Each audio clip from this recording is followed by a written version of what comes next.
Brown, and I'm the co-founder of Savior.Town. Tell me who you are. I'm Jamie Knapp, I'm a council member. And what else do you do? Because I know they don't pay you a lot for that. Unless they do, then we need to talk. I'm a senior analyst for a company in St. Cloud called Microbiologics. Do you live here? Yep, I live in Cold Spring. Okay, perfectly. Wonderful. And I'm Kelly Springer. I'm a member partner at the local law office. I'm the chamber board. I'm also involved in the Community Foundation. thank you for coming, both of you, and everybody else. Thank you. And we met the other day, too. Yeah, okay. I wanted to make sure. I know Dave, just wanted to make sure. Okay, so I have been here since Friday, actually, around 11 o'clock in the morning. And the first, I want to go over on my findings, what people said they liked, what people said they wanted, and it'll be adults and students. There's 2 different groups. And then we're going to talk about the idea-friendly platform, and I'm going to share with you how that could look in your community. So first of all, what people said they liked.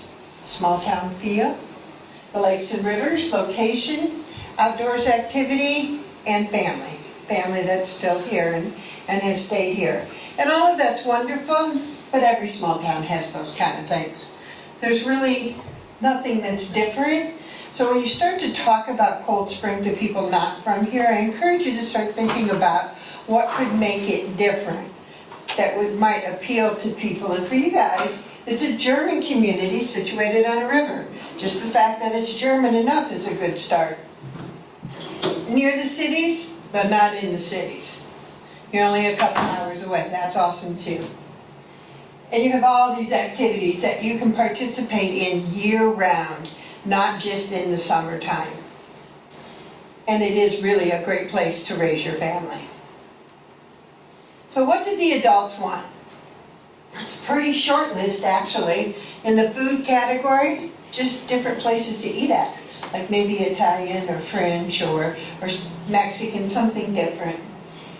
And businesses, they only mentioned 2 kinds of businesses in town that they were looking for. Child care, which is big in just about every community in the Midwest, and a facility that could repair or sell bikes, that could rent out canoes and kayaks and that kind of equipment, and even sell equipment and gear matching to that. Recreational broomball. Broomball came up. Who's played broomball before? It's awesome. Imagine teaching your 20-year-olds how to play broomball again and getting involved. For me, it was a great sport growing up, and I quite enjoyed it. And the splash pad is coming. There were some people that did not know that. That's why I put it up there. How they could not know it, I don't know. But there were a few folks that didn't know. And more activities for younger people, and they were thinking students. Students in 18 to 22 year range to maybe keep people in town. And evening options for adults, other than just going to the bar or going out to eat. So could you play cards? Could you do broomball? Could you do any kind of activity inside or outside? How could you do that? And then a couple of people said they'd like trails around the lake. Now I understand that property is mostly privately owned, correct? And they just wondered if there was some way they can make that work. And then the actionable items, flowers on the lamp post. We had talked about that, I believe it was Friday, when we did the walk around. And I was over at the sidebar, and a young lady named Liz came up to me. She goes, "You remember me?" Oh my God, no. And I had just seen her in Avon with her husband. They were working. They'd gone over there to the coffee shop, and I was in there working, and told them if their baby cried, I'd pick her up so they could keep working. And of course the baby cried, and I got to pick her up. And they looked totally different because they were ready to go golfing. They weren't in work attire. And they were at the bar, again, ready to go golfing. And we sat and talked for a good little while. And I said, well, you know, what if you could put flowers up and have a tag that said, provided by Sidebar Family, or whatever it is. They said, well, how about we choose the flowers? And, well, we have to plant them ourselves, and how can we get them to look all alike? I'm like, well, maybe you could work with a local florist or flower place or gardening place and tell them you need 14-inch, and everybody does 14-inch or whatever it is, and it doesn't matter if they don't look alike. but they could be all colorful and the same size. And everybody around that table that you'll see later said, I'd happily pay for that. We'd love to do that. Once I told them there's a truck in town that would water them. They thought, well, yeah, we'll do that. We'll give our money, we'll go pick them up. And I thought that was kind of interesting because it's not been talked about enough to make that an idea, to make it happen. Someone had a really bad accident on Highway 23 and wanted me to emphasize accident prevention along the highway.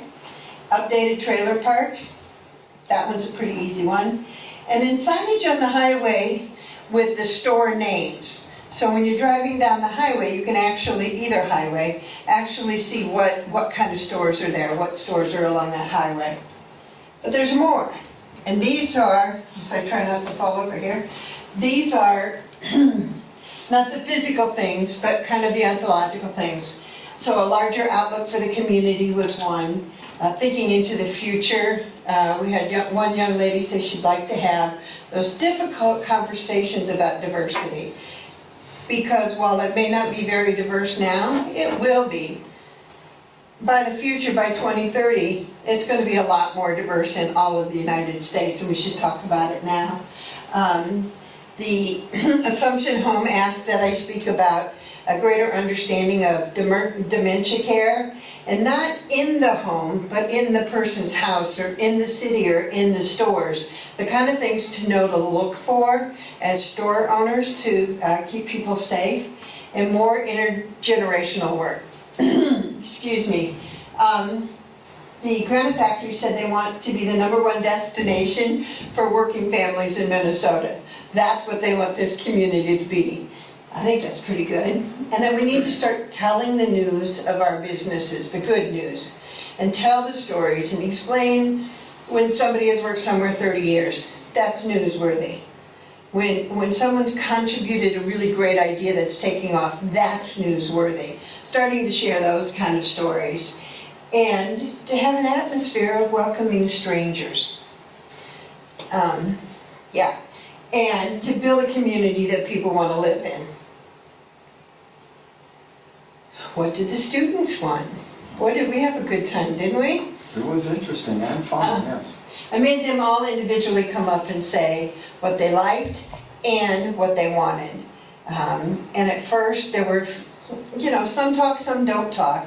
But as part of the process was explaining when you go into business for yourself or with someone, you have to be able to talk to a crowd. And a good way to start is in this kind of atmosphere. So the food they wanted was all name brand. Starbucks, McDonald's, Wendy's. And I found that quite interesting and thought a little bit about it. And one student had told me later that it's because they know what they're doing already. I know what their menu is, they know how to fix it. And it's quick. I don't have to wait. I don't have to wait 2 months to go eat there. They already know what they're doing, which I found interesting. And again, variety of food as well.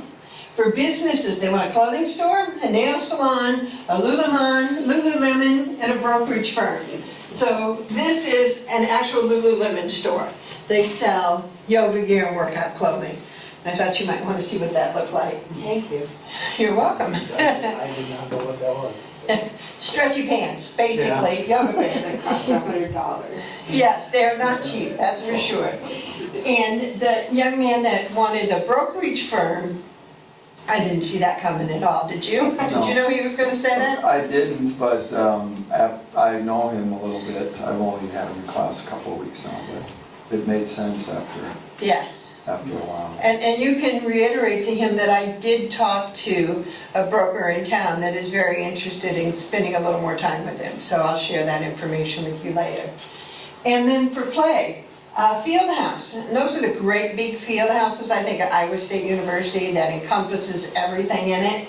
The YMCA, the pool, an outdoor basketball court, mini golf. You can see these are activities that kids would participate in. When they talked about outside entertainment, things to do in the wintertime, what they were thinking. A batting cage, and then finish the trail to Wobegon Trail. Now, can someone explain to me if that is already carved out and just not finished? Is that what it is? Partially. It's, the Quarry Trail goes from Richmond to Cold Spring, And from the center of Rockville, 1.33 miles towards Cold Spring, and then along the river, the Recording Trail Construction Board owns the right-of-way to put it in, but they're waiting for the money, because that's on the slope, right, the 23 slopes down to the river. It's engineering-wise, you'd say it's the most difficult part. And then from Rockville, you'd have to go to St. Joe and into the Wobegon Trail, and then that would take you all over northern Minnesota. So, when I was in Pennsylvania in the Allegheny Forest up there, they have the same kind of trail system that it connects everything, but there are pieces of it that aren't finished, but it's still a trail. And what we encourage people to do was to invite those bicycle groups, those bike groups that ride the mountain bikes and that love that kind of adventure, and invite them to come to your community and try it out, and give you tips and tricks, and make a great big deal about it. They'll come, because they're looking for those kind of trails. Plus there's a little extra, well, catch our breath now, and get back on a regular trail, and it leads them all over Minnesota. So that would certainly be worth making a day of, or Saturday, Sunday, a weekend, to invite those bikers to your community and participate. Make sure the press shows up, make sure your people show up with cameras and have a good time. So now we're going to talk about the idea-friendly method. And it's really simple. My collaborating partner, Becky McRae, after years of research, came up with the idea-friendly method. And it's simply gather your crowd around the big flag, around your big idea, what flag you're planting in the ground. Gather your crowd around that, start building connections, and begin by taking small steps. So for example, what's your big idea for this community? What would you like to see here? I think for me, the big change I would like to see is really, it was addressed in some of the things you had there, was the conversations about diversity and opening our community up to. Whenever I ask that, I get asked, you pick the hard one. Yeah, But that's what okay. our community needs, because it's a pretty strong need, and just becoming more welcoming, because we want to grow, but people move here, you're not from around here. Yeah, it's yeah. You know, so kind of. It's not a white, Hispanic, black thing, it's a cultural thing. So, yeah, you're not from here kind of thing, right? Mhm. So the cultural flag, the flag that you plant in your ground is, we want to be more welcoming in our community and accept diversity. And that's a huge thing, right? So how do we begin? Well, first of all, we start talking to each other about it. And we go to public places and have those conversations, because we know community happens when people talk to each other. So if you're in the bakery and you've got your lemon Bismarck and you're sitting there with Dave, right? God, I get points today. And you're sitting there with Dave and you're talking about it, but you're talking about, well, what are we going to do about this Hispanic population? I want you to speak louder and say, how can we be more welcoming to the Hispanic population, and see who comes over and talks to you. That's how you start building your crowd. And then you want to build connections. And I'll go through this a little more in detail and show you examples. But the building connections part of it is, so you say to Dave, do you know a room where we can start to have community conversations about this? Do you know a place? And Dave's going to go, I think maybe I should call Bridget. Bridget will know. So you'll pick up your phone and call Bridget. And she'll say, well, yeah, come to the council room. We can do it there. That's just one connection that's been built. That's called a bonding social capital. So you're talking to people you know. The bridging social capital would be where you call the Latino chamber, if there was one, and say, we would love to sit down and just visit with you. Can we make that happen? And that would be bridging. And then there's resources, where you call people in the city that know everything. Or, for example, Riva with CETA would be a perfect bridging, talking to Riva if you don't know her, and say, how can we make this happen? And she could join your conversation. And then taking the small steps would be to go to the Hispanic grocery store and shop. Let's go 3 or 4 people and go down there and shop. Stop a minute and visit. Good Lord, we visit with each other all the time. We might as well visit with people we don't know too. So that's a small step working your way towards the bigger step. So now I want you to go grocery shopping in a different store, okay? Okay, excellent. So when you apply that principle of take small steps, it opens up economic opportunity to a lot more people. Because you're taking smaller steps, you're not investing a ton of money, you're trying things out, you're testing the market, and you do that with small steps.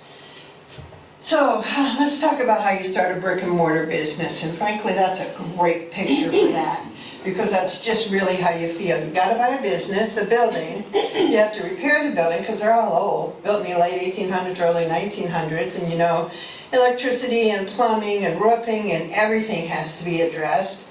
Then you have to buy product or make product, and then you have to make sure you have the right market, which means you have to find a market. Most businesses, if you make it 5 years, you're more than likely to be successful. And don't look to be in the black before 3 years. And if you fail big. You have invested a lot of money and time. That's what happens when you first start with a brick and mortar business. I'm going to show you small steps. This is my friend Sean Anderson. He has a full-time job, but he loves to make kettle corn. And he makes big, huge kettle, and it's wonderful. It's so good, they call it kettle crack, because you just keep buying it all the time. And when he first started, that's his front yard. You see his truck and his trailer and family member in the back making kettle corn in his front yard. And when it was done and bagged up and ready to go, he would text everybody. He'd have a big, long text list and say, it's ready, bring your $5. And you'd pull up with your car, and you'd hand your $5 out the window, you'd get your bag, and off you go. You don't even have to get out of the car. Brilliant, brilliant concept, simply by texting. And by the way, texting is the most used method of communicating electronically, above everything else. That worked out really well for him. He got married, and Laura and him decided, second marriage, Laura and him decided, let's build a trailer and take it out. It's summertime, let's put a trailer together, take it out on the road, carnivals, festivals, 50-mile radius. They let people know they were open to come and show up anywhere. And that worked really well. A lot of people got a good product. They were able to test it out and make sure it worked. They added lemon shake-ups, and people liked those too. In fact, he invented this piece of equipment to crush the lemons instead of wearing his arm out for carpal tunnel in the process. So he was testing his market. He had already tested the product, and that was working. Wintertime came, and they asked the city, could they set up on the corner of West Twin Park, right on a main thoroughfare where everybody could see him. And to their credit, the city council said, yes, of course you can. Give it a shot. We like your kettle corn. And they set up there, and they started making soup too, and kettle corn, soup and sandwiches. Well, they worked okay, but the kettle corn and even the lemon shake-ups were a better sale. And they set up throughout the winter.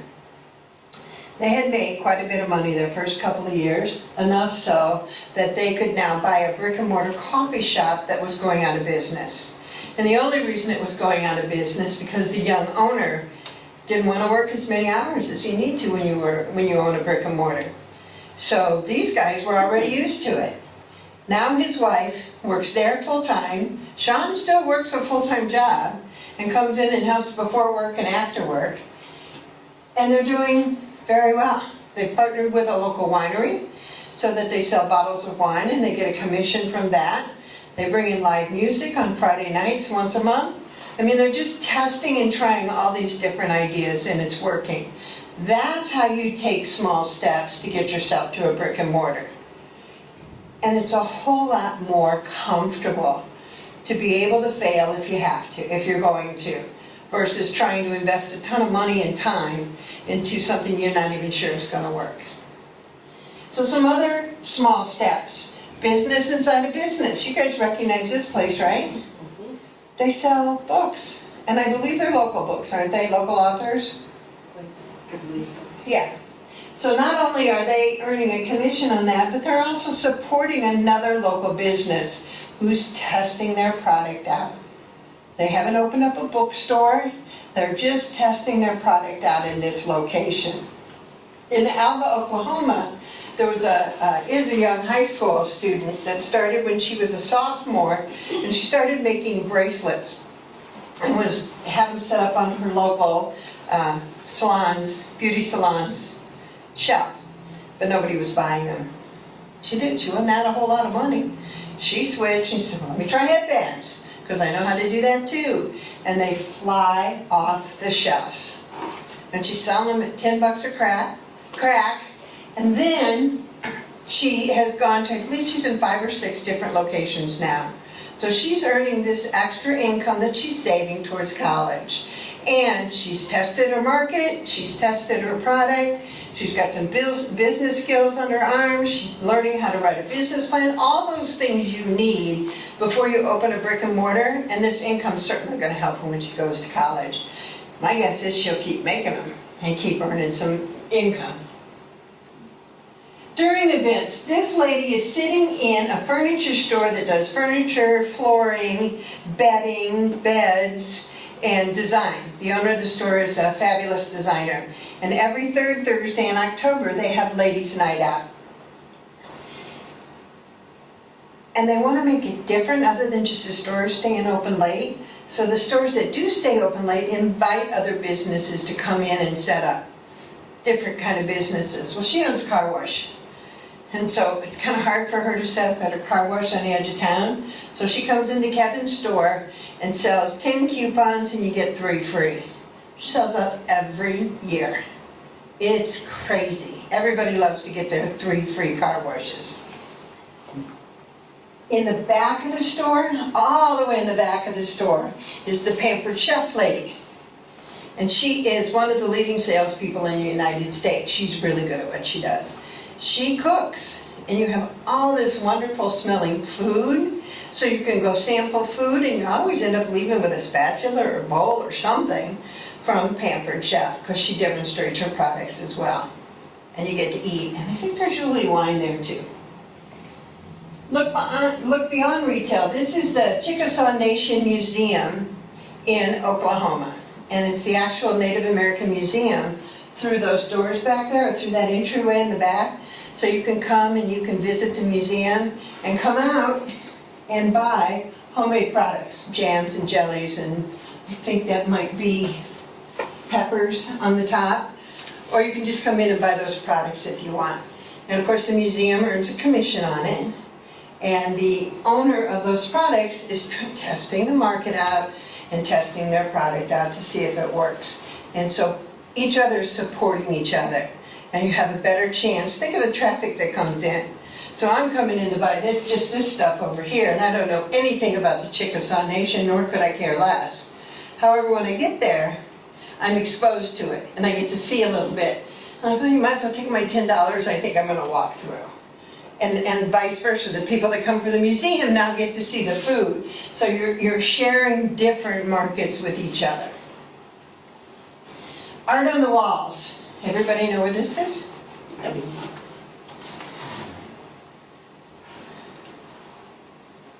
Red River. Red River. This is in the hallway, outside. And it's not art. Well, maybe it is, I don't know, you call it. Somebody put the question up on the board and you can write your answer on it. And I thought, well, isn't that fabulous? Because now you can look at this. This represents your community, the people that eat there. So you have cats, you have beer, you have sobriety. You thank God, you have Magnus, we're back to beer, fishing, small towns, it's kind of interesting to see what people say that they're passionate about. What is your passion in life? And I talk about art on the walls in different locations around town. You guys are pretty good at that, where there's different kinds of art for sale on the walls of non-art kind of businesses. I was at the education facility up here, and they have a whole huge wall filled with different art for sale from their students. And it's a great way to bring grandmas and grandpas and moms and dads into a location where they wouldn't normally go. So if they're going into the restaurant to see their kids work, think about how that could work. In Goffstown, New Hampshire, there is a group called Local Color. They're the local artist group.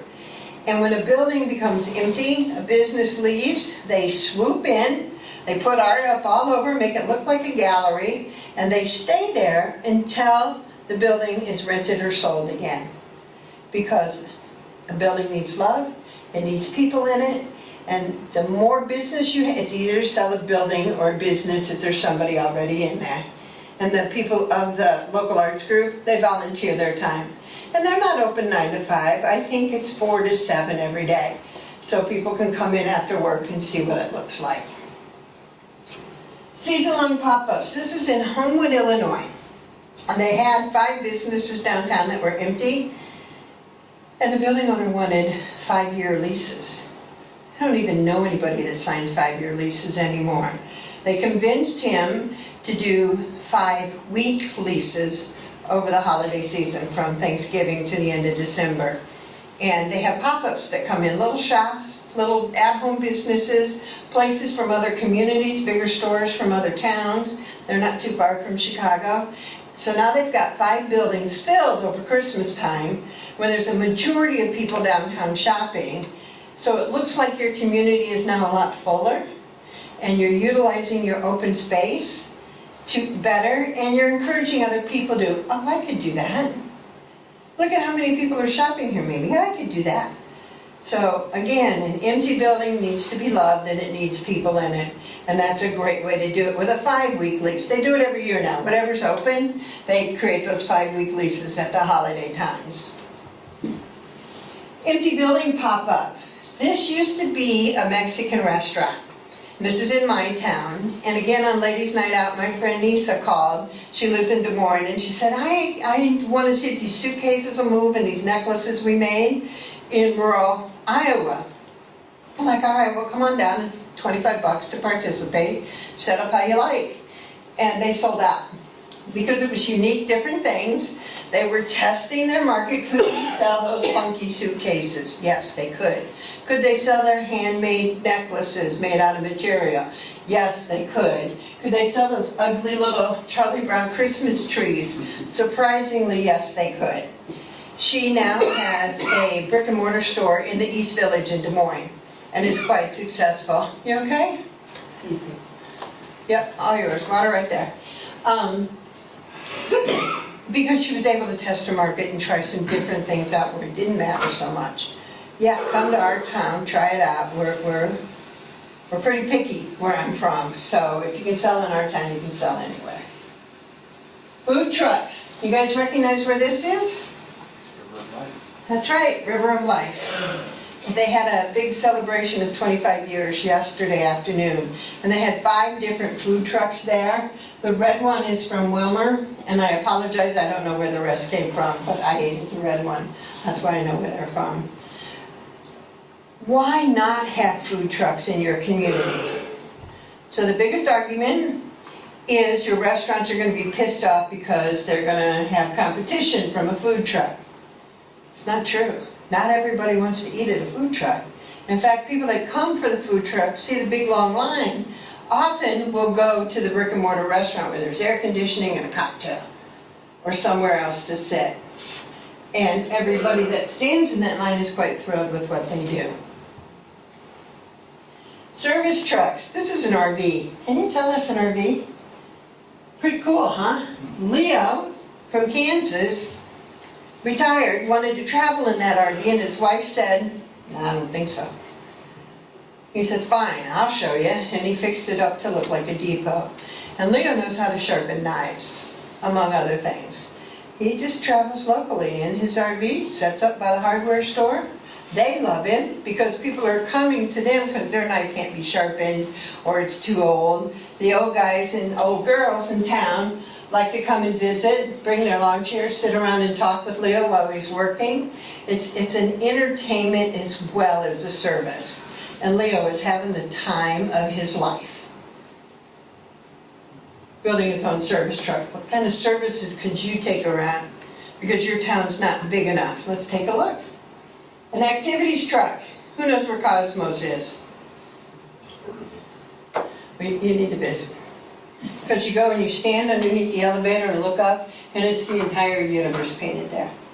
Every street is named after something in the cosmos. Every street.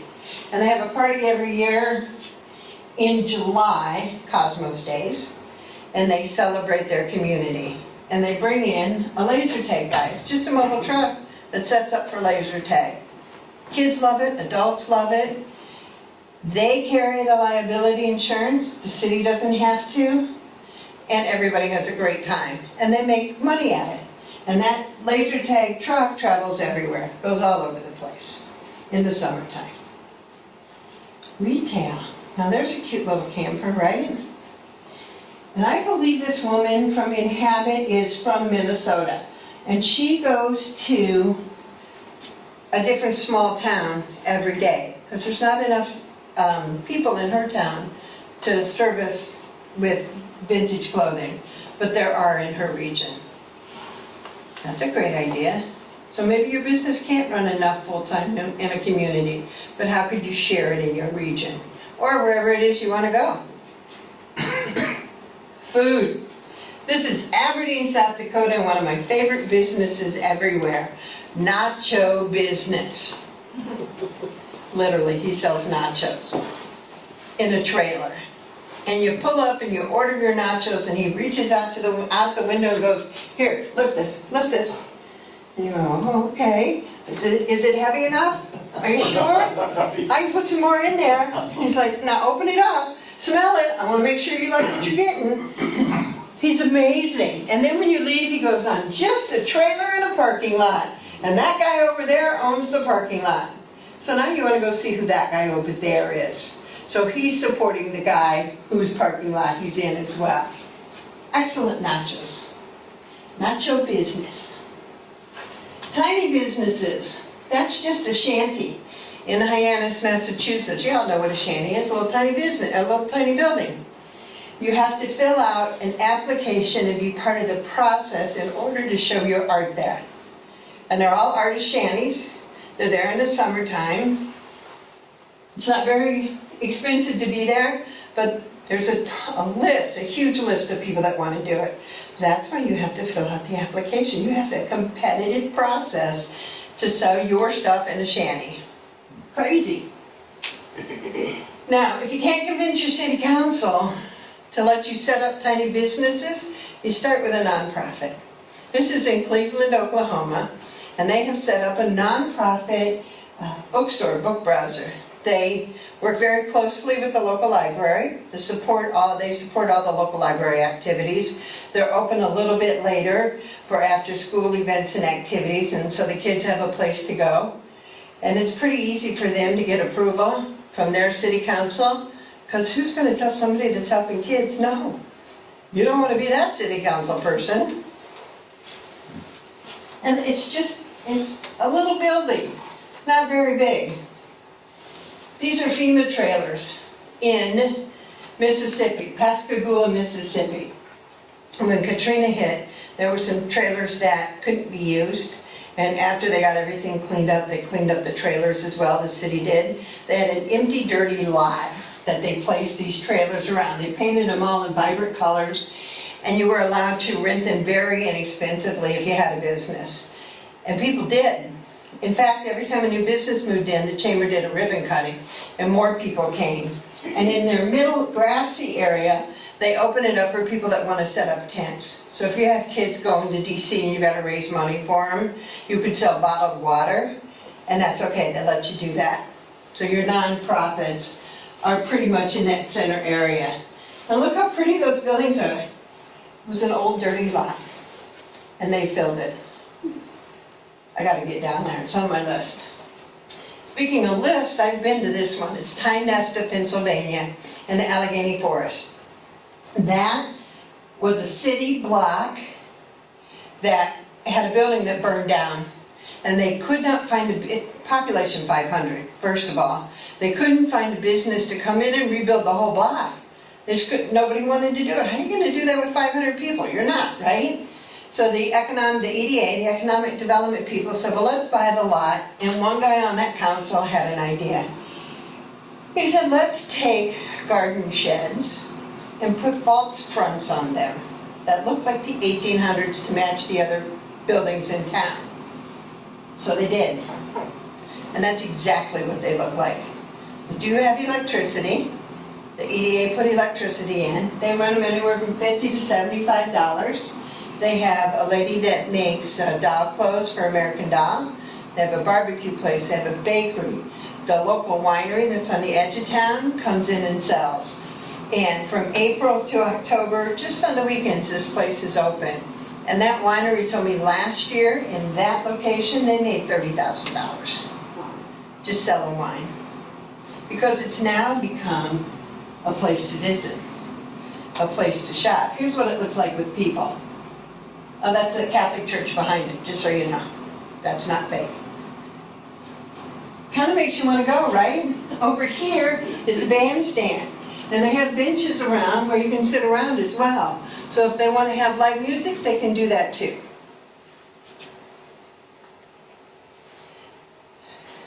Caleb and Dylan from South Dakota, Miller, South Dakota, heard Becky and I speak about the tiny market village. And they went to their teacher, they were seniors in school, went to their teacher and said, we can do that.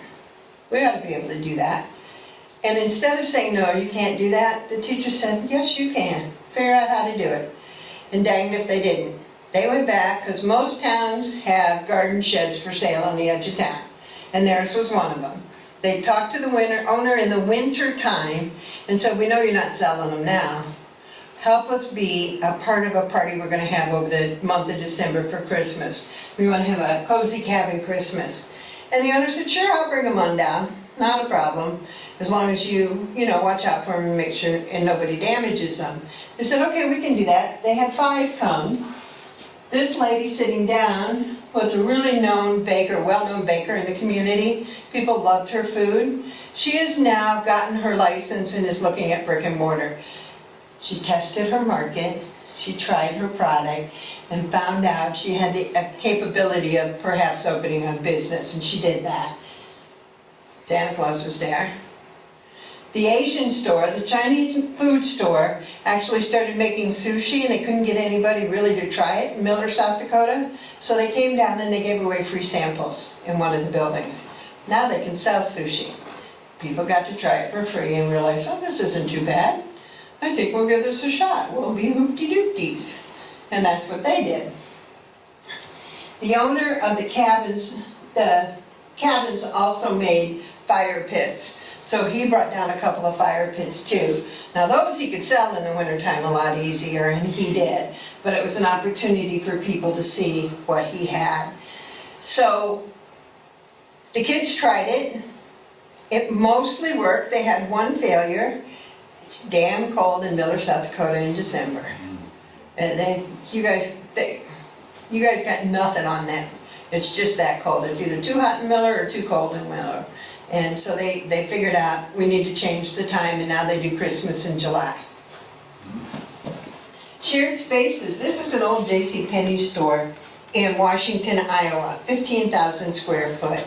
So think about a store in your community that may or may not be moving. I've heard the rumors, I don't know if it's true, moving to a different location. And that huge 15,000 square foot comes empty. What are you going to do with it? Well, in Washington, Iowa, they created shared spaces, and they call it the Village. So if you take a look at this Christmas tree, is just one space. This little rolling wagon here is just one space. That little clothing boutique is one bigger space. So they've divided it up into different spaces so you can try however small you want or however large you want.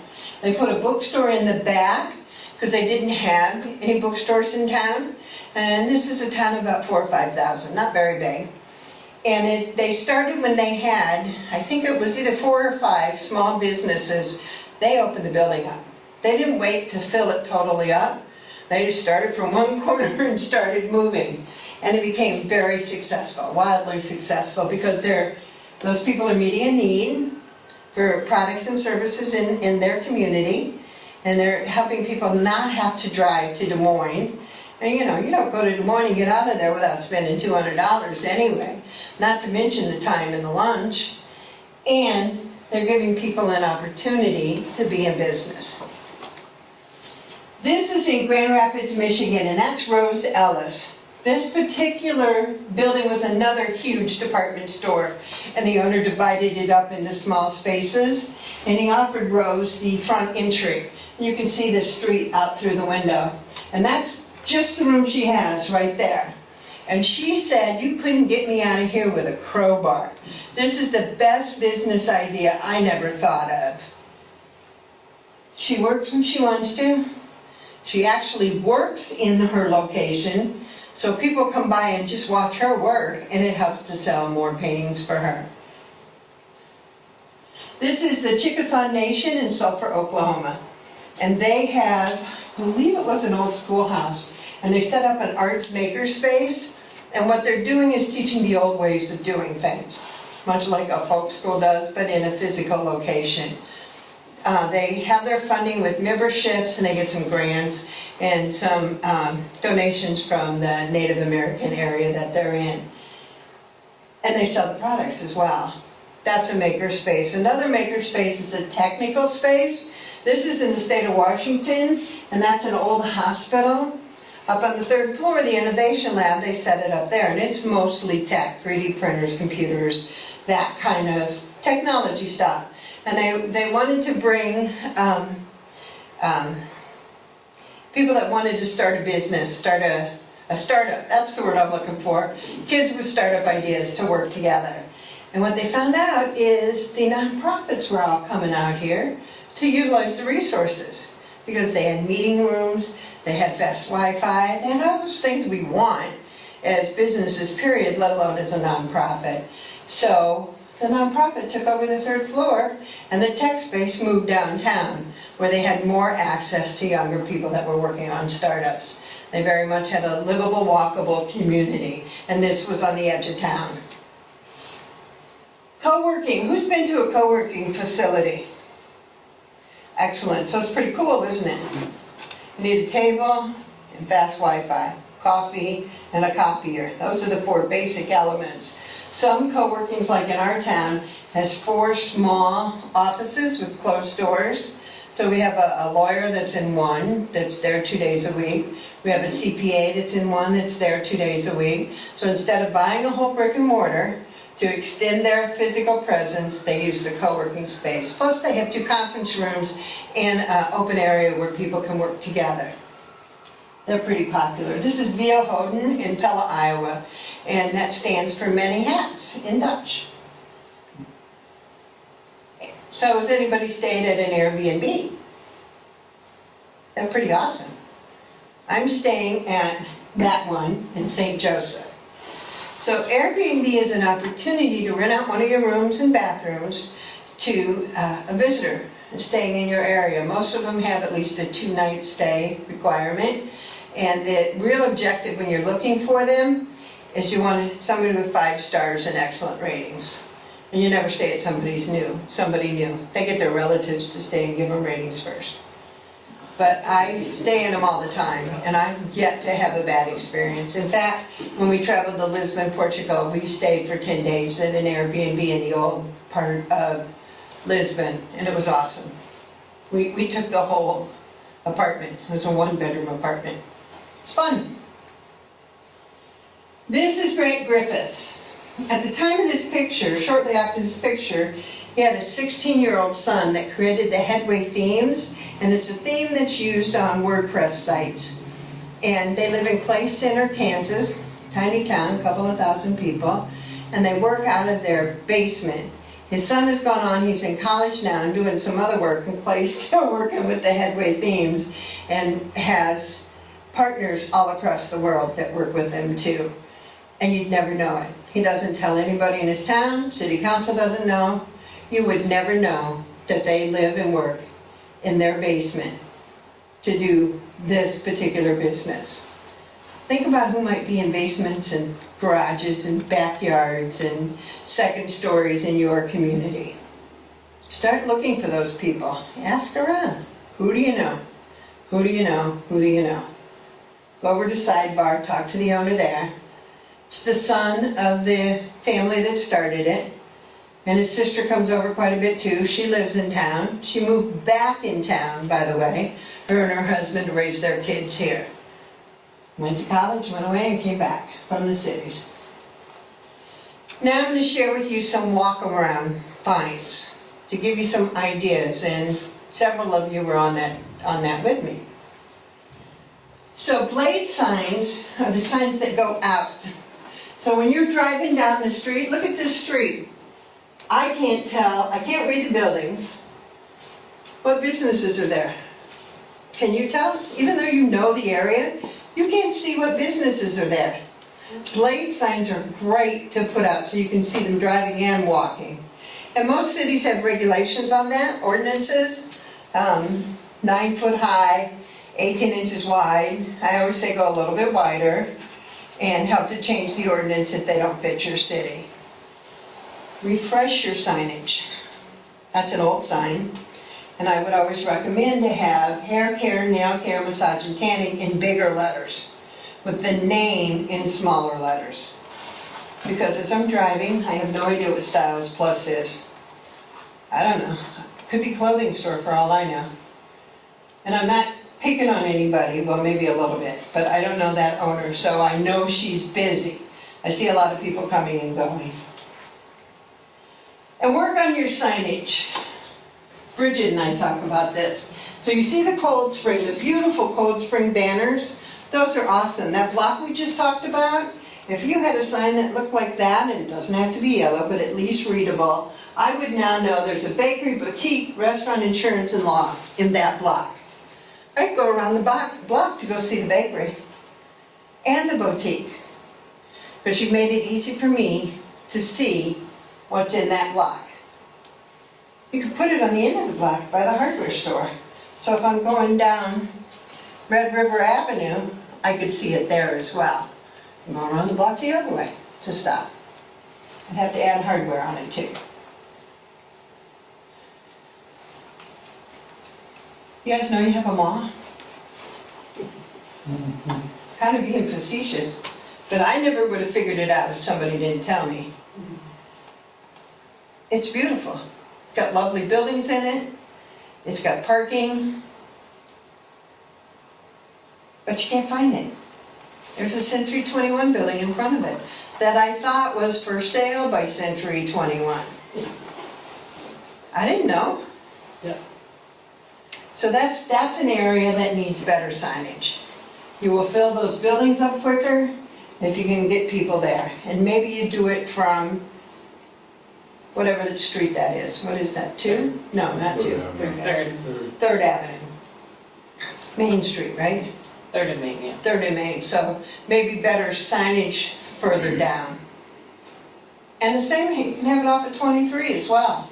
Visit our mall, or visit, it's not even a mall, it's an outdoor shopping. A mall signifies indoor shopping. Graphics on the window. You guys know what building this is? Yes, So tell us. that's the old Keystone. I stole this image off of the internet. It actually says men's martinis and fashions. But I thought it was an excellent example of a graphic that you could put in a window of an empty building. Now people drive by and think there might be something in there. Or you could put the words, imagine your business here, and still have beautiful graphics. I told the banker he could do something on his windows too. Those are clip art, so I just pulled them off the internet. But you see what a difference that simple graphic makes on that window. I know for those of you that live here, you'd slow down to see what was in there. Right? It's also be a good co-working space or a shared space. That would be a great location for that as well. So now imagine, this is a walkthrough. It's not a drive-through. It's not an alley. It's a space between two buildings. And you have a couple of these throughout town. Imagine if you put a mural on one wall, a bench, a place to sit. You guys know where this one is? Nope, right there. Yep, right over there. You could take your lunch instead of in here on nice days. You could go over there and sit. it would get used. What if you put a mural like that on it? This is from Adelaide, Australia, and it's actually on the side of an aquarium.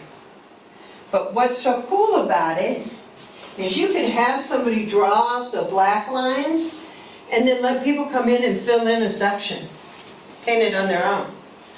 So now it becomes a community art project. You're an artist, aren't you? You could draw those black lines, right? Well, sure. Do you remember that what we played as kids where you drew squiggles and then you had to color it? Same thing, Sure. except that has fish on it because it's, you know, on an aquarium. And people would talk. You know, you see a lot of murals that are the old history and the old west and all the old historical stuff. Try doing something different. Bring a little more different attention to your community. So now let's talk ninja moves. So those are those kids with the wanted to give money for the flowers, kids. They're in their 30s, all of them. And loved the idea of helping to put flowers up around town. When I told them about this location, they thought, well, we can do that. I got a power washer. I love to power wash. We'll just get a group of us together and go do it. Will we get in trouble? If you do it at 5 o'clock in the morning. And if you do, just pay the fine. What are they going to say? You cleaned up their building. Seriously, what are they going to say? The biggest secret is, for those 2 businesses that are open there, leave them a note saying, thank you for doing business in our community. It matters. Because it does. They get up and go to work every morning, they don't even see it. Most of us don't see the buildings in our community because we're accustomed not to seeing them. But I promise you, people coming through town do see it. And I know this is not the image that you want to give of your community. And why not encourage ninjas to go to work and have a good time and clean up the community? In fact, who was it that did it? You had a business that did it for all of downtown, didn't you? Dustin upgrade. State Farm, Dustin at State Farm. So yay for Dustin, that's a big deal. You have to keep doing it. Trim those trees, somebody. Please just go over there and trim those trees. That building's for sale and I can't even see what it looks like. I have no desire to stop and see what it looks like. I can't see it. I can't even see the for sale sign. That's a ninja move. Just go trim the trees. Don't fall down. Now we'll talk about filling empty buildings. I counted 7 in your community. There could be more or less, I'm not sure, but that's what I counted when I drove around in the downtown area. So what we did in our community, when I was coming to apply for my chamber job, I'm driving through town and counted 14 empty buildings in a 4-block radius. It's a lot of empty buildings. And I knew it would be my job as chamber director to fill them. And they offered me the job and I said yes anyway. A month later, we held an empty buildings tour. So what we did, invited the owners and the realtors of those buildings to be on site. I think it was a Thursday night from 4 to 7. We invited someone from the chamber, from the community, we call them chamber champions, invited them to come and tell what used to be in that building. And it was an open tour. You stopped at the chamber, picked up the map, and you walked around and you looked at 12 buildings that agreed to be on the property, on the sale. 44 people attended that tour. Now you think that's not a whole lot, is it? I mean, really, you think there'd be more. But what we found out is people kept talking. We did too. We kept talking about the buildings. We shared it everywhere. Everybody I knew kept talking about it. I went to the coffee shop and talked to the old guys, you know, that committee of negativity. And I said, I know you don't care about living here, but I know you have a granddaughter in Des Moines. How cool would it be to get her back here and working a business in one of these buildings? Wouldn't you help her? And they all said yes, of course, because it would be very cool. We ended up, Natchez, Mississippi called us and asked could they do a tour. Jewel, Iowa, right down the street, called and asked could they do a tour. By the way, they filled all of their empty buildings. There's Lisbon, Portugal, did an empty buildings tour. They did one of the buildings that are really falling down. I'm not sure it was for sale or just for fun. that they did that tour. But we got national coverage from it, and that helped get economic development people from other communities talking, our own EDA people, and we filled the buildings. 12 of the 14 buildings, 10 of the 12 buildings were filled within 2 years' time and are still full today. And that was in 2013. Host an empty buildings tour. Share the information around the state. Go to your state economic development people and ask them to share it. Make sure the news hears about it. Tell everybody you can think of. Never be afraid to send a press release out to statewide news, because sometimes it's a slow press day and they're looking for your kind of story. They won't do it every time, but every once in a while you catch them. And the more you send it, the more opportunity you have to have your story told. On that tour was the local movie theater that closed my first week on the job. Well, that kind of ticked me off because I love going to local movie theaters. So a group of us got together, formed a 501c3 organization, and started asking everybody for money, literally. $5, $10, $20, $25 increments came in. We began selling the seats for $300, not the physical seat, but you could get a plaque on the back. Within a little over a year's time, we raised $250,000. Bought the building, got the new equipment, opened the theater, and hired staff. That was very important to us to add jobs into the economy in our community, and it's still open today. That's what it looked like before. That's what it looked like at the grand opening. Beautiful, isn't it? A lot of people donated a whole lot of time and services to that. A local electrician put new lights in. Another local sign guy figured out how to do the neon lights, and that's just on the outside. I could talk a long time about that. Uh-oh. Might need your help. Next, please. We're almost done. It's your computer that's broken. Business Resource Night. This is the happened because 2 county chambers got together, Wright County and Hamilton County, the University of Northern Iowa, and SBDC, Small Business Development Center, and decided we wanted to encourage entrepreneurs, people already in business that wanted to expand, and anybody curious, to come to the Business Resource Night. And when you walked in, there was a table over here with SBDC, a table with a CPA, a table with a lawyer, a social media table, just everybody that could consult about any portion of starting a new business. And there were over 40 people that came. In a small town, that's a good number. In a small 2-area region. Plus they had music and food, you know, it's the Midwest, feed them, they'll come. And one business owner gave a 20-30 minute presentation on how she started her business and what her stumbling blocks were and things to avoid, and that was pretty cool. Should I try it again? Yep. There it is, okay. Tony Guidros is with San Saba, Texas, lives there, and he's part of the SBDC. He started doing regular business training from the SBDC, starting with, so you want to start a business. And people came. He did it 2 weeks later. More people came. At the end of 3 years, and God, I hope these numbers are right, but we'll find out, 27 new businesses in San Saba, Texas, because they were being trained how to do it.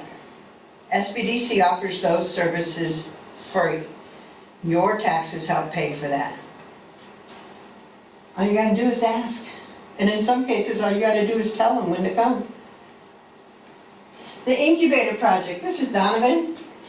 In my town, there's a building owner that had 4 or 5 different buildings downtown, and a couple of them were empty, and I asked her if she'd go into the incubator project. I was making it up, but it was a great idea. You know, like incubators, when you used to hatch young chicks underneath them, and it helped them keep them going. Same concept. First 3 months rent free, reduce rent the rest of the year. The tenant paid their own utilities. The chamber came in and helped with marketing, and the SBDC came and helped them write a business plan. So for a year, they really were incubated and hatched. And Donovan wanted to open a gym. He'd been laid off from Electrolux, and it's then when he realized, I've been playing it safe for a long time. It's time I try what I want to do now. And his gym is still there. He's part of the, in fact, I believe he's going to be buying the building from the owners. They're working on that now. Let's talk traffic. You guys know what the numbers are in your town? Any idea? Here, let me share with you. 14,200 people drive through on Highway 23. Of those, 9,200 turn and stay on Red River. And stay on there until they get up to the roundabout. So only 9,200 people come through your town every day. 9,200 people come through your town every day. Imagine if 1% stopped and shopped.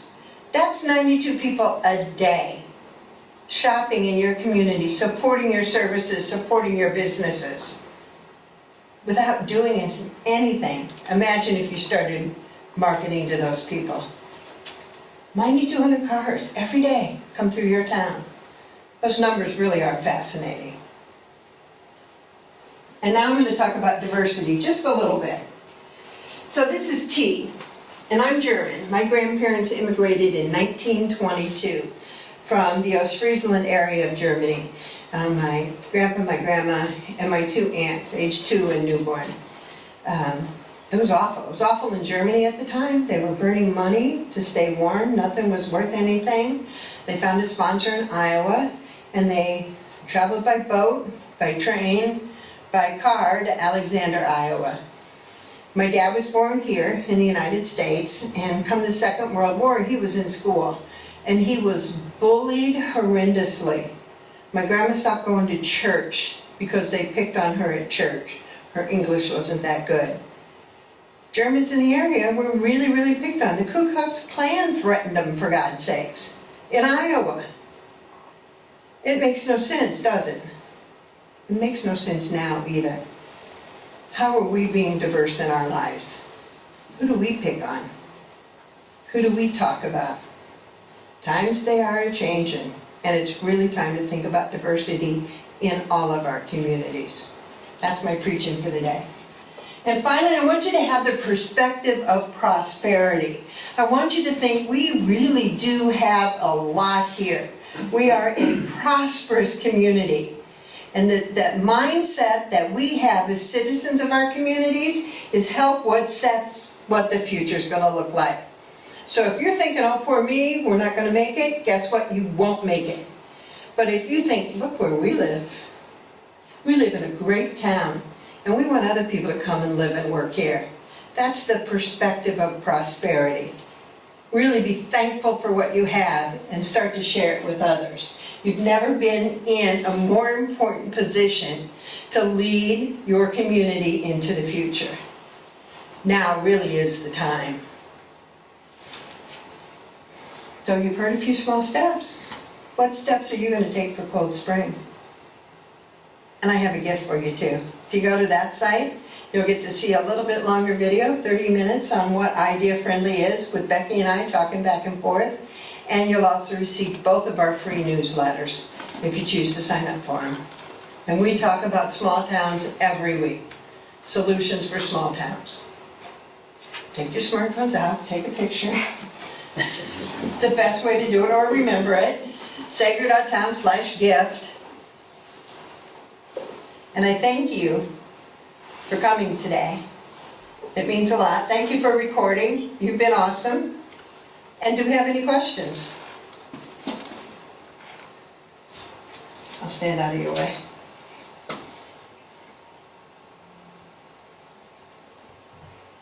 Now we just have to begin the procedures to try to implement some of these ideas, and I think these are all great ideas. Yeah, you're not going to do them all. They're just examples of stuff based on what you told me you wanted that you could try. And I promise with the newsletters, you're going to hear a whole lot more. It's what we do. That's our job. What small step are you going to take? What can I hear about you next week that you did? What conversation are you going to have? Let's start there. Oh, in town? Yeah. Yeah, just with one that I've already been having. which is why I'm here. I just moved back a year ago from Minneapolis. Why did you move back? I grew up here, and after 36 years of being in Minneapolis and Chicago, it was time. I lived in Chicago 30 years. So, yeah. I hear you. So I got involved in Minneapolis with the bike lanes that were put in, traffic congestion, calming, airport noise, all that. So it's like you said, all in little bitty bites. So I've been thinking for a long time, trying to figure out about the splash pad, how that configures with bike trails, connecting them up to other communities, collaborating with them, and just what you said about what's up there where they need a daycare, also a bike shop and a canoe shop. And I do all those. So, but how do we get it all together in small bites? And how do we get it into a package? Because across from the splash pad, if I understand it, there's a building going up with apartments. And I don't know if they're for the elderly or not. They are 55 and But older. how do we connect them to the park and bring in tourism, so to speak, and utilize the river? But then it gets down to what the cities are, Cold Spring and Rockville are willing to do to delve into the economic development, to bring that along. So See these that, people right here? well, but I run across. Take their tree for sure. But I did a lot of biking this summer, not long rides, 40, 50 miles. And you get up to the St. Joe area, and those people want to come down here more, they bike through St. Joe, but they have to do it on the highway or back roads. And if you read the Portland bike study, that goes through the percentage of people that are willing to do stuff. If you ask them, that applies to a lot of things in life. So how do you make it easy on people, make it convenient, and then they will come, but it's all a part of So getting things together and that end. that whole idea that they actually did out in Forest County, Pennsylvania, where they have some parts of the track that aren't anywhere near finished. Yeah. They started inviting those riders that like to ride on that kind of track. Is that something you could start? Is there a group that you know of that you can invite to come down? I'm just starting to look into that as far as the biking groups that may be around here, if they actually have organized bike groups, websites, different things like that. So I'm checking into it. Okay, And as I get out there and bike myself, I run to people that are either from northwest of here or St. Cloud, things like that, and I'll bike with them and what brought them to Cold Spring, how they got here, you know, what they like to do, what they like to see. and can you share that information in a public forum somewhere? Just not who those people were, but what they had to say. You know, and I revert back to Facebook because I'm on it a lot, but Twitter's a great place for that. So is Instagram if you like taking pictures. Even if you just started a biking Cold Spring page on Instagram and share your pictures and comments from people, that would be kind of cool. That's a small step. Yeah. You're going to keep doing research and you're going to keep building on that, but start to get people talking. Yeah. And are you familiar with Instagram? Nope. You have a I'm not on smartphone? social media. You have a smartphone? Yeah. Okay, so that's one thing you can learn. I promise that you'd like Instagram. It is not Facebook or Twitter, it's not mean. Those are not the people there. It's all pictures with a few comments. I promise you you'd like it.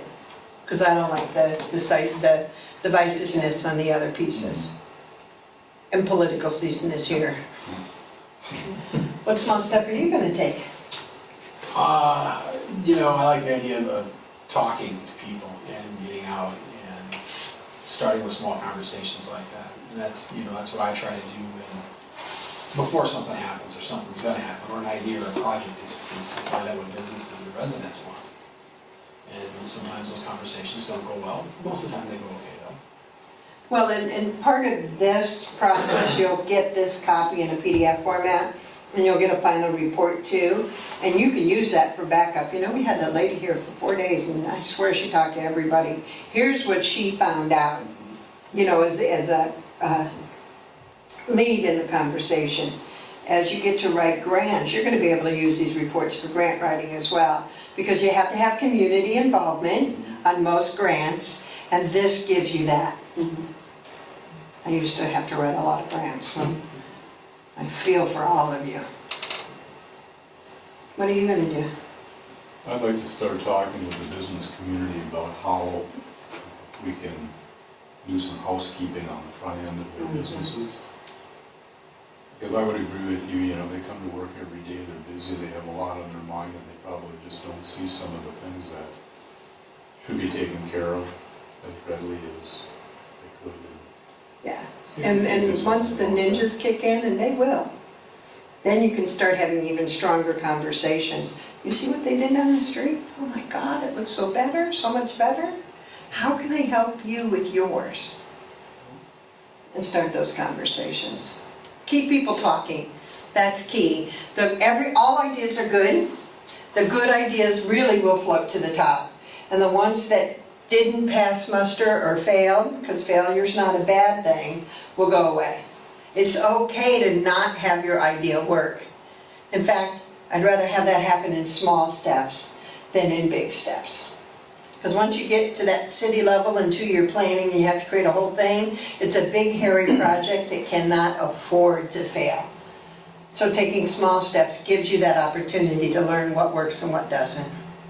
What are you gonna do, Dave? You knew I was gonna ask you, right? I did. I did start today already, kind of followed up with your visit from Friday. I only had my class for 5 minutes today though, so. Okay. I think we could have talked for 5 hours, it sounded like, but, I'm gonna go back to my class with the event piece that you talked about. Yeah. I also need to find out who to talk to, so that another step is gonna be, who do I need to talk to about using one of these open storefronts? So you can check the assessor's page to see who owns it, Call right? me and I can help. Or you can just call Bridget, she'll walk you So, through it. In particular, Michael's Photography, that place, who owns that? Prime Investment Bank, but I have the contact information. Do you have the keys? Not. Does anybody? Who's the realtor? Remax. Remax Local? I think they're out of St. Cloud. That's sounding more difficult now. No, I would go to the Remax people I've spoke first. with that bank before on some stuff. And remember, the conversation is, a building will sell quickly if there's something in it. We want to bring our students, their parents, their grandparents, everybody to come look at their work. What a great way to showcase your building. Oh, by the way, we'll clean the windows for you. Oh, by the way, we'll mow the grass for you, or whatever has to be done. Do you remember what I talked to you about at the TAP Takeover? I think it was there, about students being stretched so much already. That's exactly what I heard today. I knew that's what they were gonna say. Okay, so here's Miss Positivity talking to you. So what? Welcome to the adult world. Yeah, I know.